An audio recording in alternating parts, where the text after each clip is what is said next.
টাকার অফার দেওয়া হয়নি, আপনার মেয়ের জন্য কিছু করতে চান কিনা সেটা জানতে চাওয়া হয়েছে, এটা কি বলবেন? একদম মিথ্যে কথা বলেছেন উনি। টাকার অফার তো দেওয়াই হয়েছিল, কিন্তু সেটা তো মুখ্যমন্ত্রী মিথ্যে কথা বলছেন। উনি তো বলছেন পরিবার টাকা চেয়েছিল, কখনো চাইনি। এটাই উনি বলেছেন যে কোনো টাকার অফার করা হয়নি। না, টাকার অফার তো অবশ্যই করা হয়েছে। টাকার অফার ওই ডিসি, হ্যাঁ,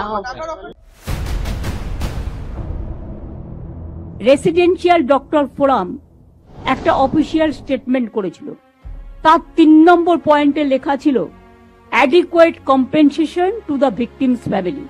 এই জন্য আপনাদের শোনালাম যে ওরাই একটা ডিমান্ড করেছিল।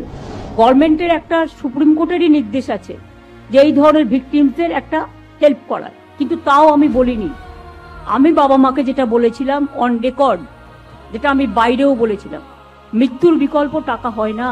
আপনারা খুবই মর্মাহত, আমরাও মর্মাহত, কিন্তু যদি কোনোদিন মনে করেন আপনার মেয়ে কোনো ভালো কাজ করবেন, আমাকে বলবেন, আমাদের গভর্নমেন্ট আপনার পাশে আছে। উনি বলেছিলেন আপনার মেয়ে তো একটা পাবে, ওটা দিয়ে মেয়ের স্মৃতির জন্য কিছু বানিয়ে রাখবেন।